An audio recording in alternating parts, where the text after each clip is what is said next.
The preseason 2024 AP poll top 25 just dropped, and college football is within reach. This is way off sides.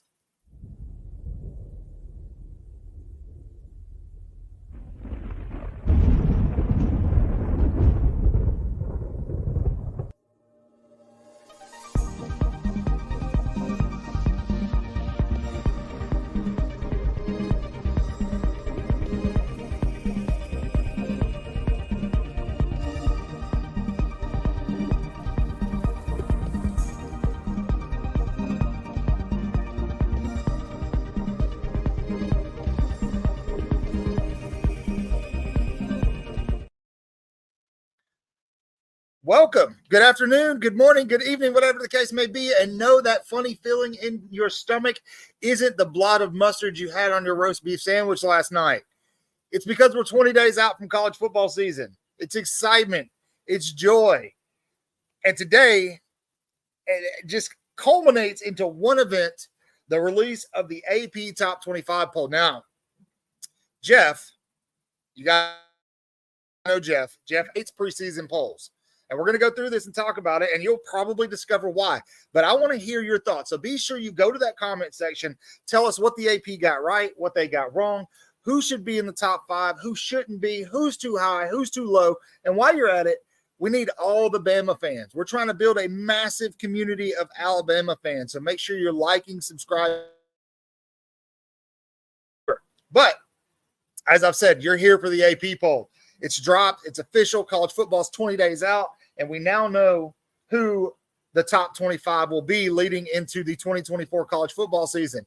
No surprises at number 1.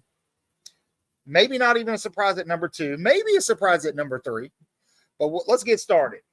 At number 1, you've got Georgia. I believe Georgia finished with like 46 first-place votes. Obviously, we all knew the Georgia Bulldogs were going to be the number 1 team coming into the season. No surprise there. Right behind them, Ohio State. Ohio State always seems to be in the top 5 when the season starts, at least the top 10. Interestingly, though, they did get 15 of the first-place votes. That is very interesting. Now, the first team I think that's probably kind of questionable is Oregon at number 3. Not only is Oregon at number 3, they got 1 first-place vote. The Ducks have been on a tear in terms of recruiting their 2025 class. Just seeing them right there at number 3 in preseason, I think it may be a little premature, especially with the departure of Bo Nix. Dylan Gabriel's going to be great at quarterback for Oregon, but we'll see. At number 4, you've got Texas. I'm okay with that. Texas did an amazing job in the transfer portal. They even pulled a couple of guys from Alabama Amari Niblack and, of course, Isaiah Bond. Now, the big surprise here is number 5, Alabama.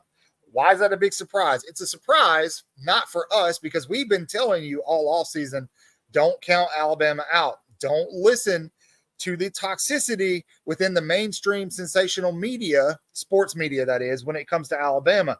They want you to think that Alabama is dead because that's the storyline that they have, right? That's all they've got to talk about in the offseason. After the emotional response of Nick Saban retiring wore off, what do you talk about? Well, what happens to Alabama next? Well, nothing happens to Alabama because, guys, for the, I think, 15th, 16th straight season, Alabama opens up the preseason in the top 5 of the AP rankings. Now, keep in mind, these are just AP rankings. They don't really matter anymore. The one ranking that does matter will be the first college football poll when it comes out in October. But the fact that Alabama, after losing Nick Saban, lost everything they did to the transfer portal, brings in Kalen DeBoer, is sitting at that number 5 spot preseason, tells you all you need to know, right? Now, interestingly enough, right behind them, you have Ole Miss at number 6. Ole Miss, much like Texas and a couple of other teams like Florida State, they did an amazing job in the offseason with the transfer portal. An amazing job. Do I think he's one of the best quarterbacks in the SEC? No, I don't. I watched him in the Egg Bowl last year towards the end of the season. It wasn't pretty. It was not pretty. Also, they lose their best offensive player, in my opinion, Jenkins, to Ohio State. So we'll see. The next two teams in the poll, Notre Dame and Penn State. Notre Dame at 7, Penn State at 8. These two teams always intrigue me because the media always pops them in the top 10 in the preseason, and they never finish there. If you guys remember week 0 last year, after Sam Hartman and the mighty Fighting Irish played Navy in Ireland, everybody was crowning Notre Dame a playoff team. They were crowning Sam Hartman the national champion, or excuse me, the Heisman Trophy winner for 2023 season. Well, that didn't happen. Notre Dame didn't make the playoffs, and Sam Hartman now is in the UFL. The same can be said with Penn State. Rounding out the top 10, you've got Michigan at 9, Florida State at 10. Florida State, I think, might be a little bit too low. I think there's some question marks there at quarterback with DJ Uiagalelei coming in. We all know he wasn't very good at Clemson. But, yeah, I mean, the guy's been playing football, it seems like 20 years in the college level. So we'll see what he can do at Florida State. They also have acquired a lot of weapons in the transfer portal, much like Texas and Ole Miss, a couple of those guys being from Alabama as well. Michigan, that's a tough one. Michigan lost a lot to the draft. So this is probably why they're not in the top 5. But it's hard to keep a reigning national champion, cheater or not, out of the top 10. Now, the SEC has a strong showing from 11 to 15, which includes Missouri, LSU, and Tennessee. Clemson at 14 is a little I think Tennessee is better than 15. I know Alabama fans don't want to hear that. 13 is probably also a little low for LSU. I think LSU and Tennessee would be better suited at the 11 and 12 position. But again, it's just something to talk about. It's preseason polls. It doesn't really matter. Rounding out the top 25, you've got Oklahoma, another SEC team now, Oklahoma State, Kansas State, Miami, Texas A&M, Arizona, Kansas, USC, NC State, and Iowa. No real surprises there. Nothing really to talk about. But let's go back to Alabama for a second. Why is the AP, the media, holding Alabama in such high regard after an offseason of telling everybody that Alabama isn't going to survive the exit of Nick Saban? Well, it's because they've seen what Alabama did with this 2025 recruiting class. They're currently sitting with the number 2 class, probably going to finish in the top 3 when it's all said and done. As well, they have a head coach who's won every single place he's gone and just played for a national championship. They have a head coach who, much like Nick Saban when he came to Alabama, if the NCAA does what they're supposed to do, will actually have a national championship because it'll be Washington's when they strip it from Michigan for cheating. Look, guys, they were telling you what they could to get a reaction out of you so that they could get clicks and likes. Alabama hasn't gone anywhere.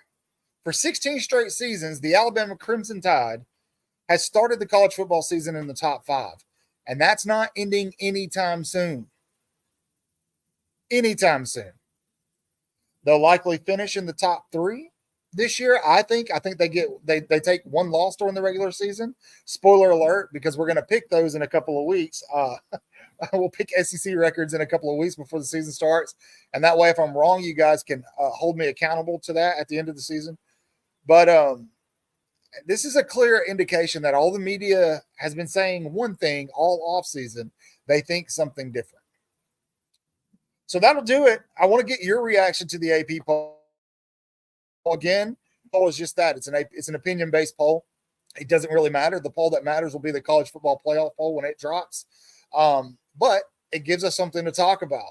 It gives something to bolster TV ratings when top 5 teams play each other, such as Georgia and Alabama in week 4.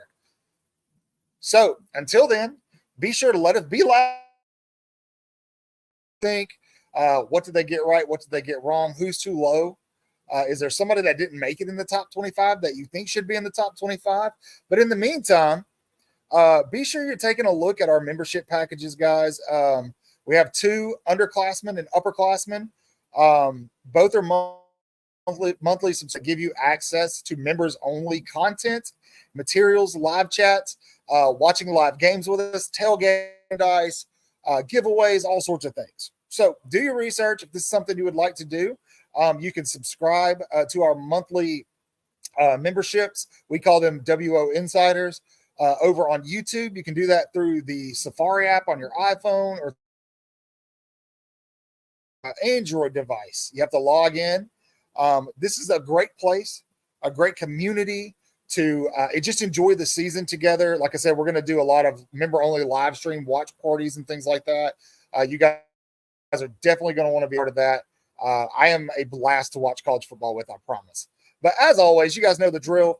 Say your prayers, read your Bibles, wash your hands, horns down, beat Auburn, LSU, and Tennessee too, and everybody else side.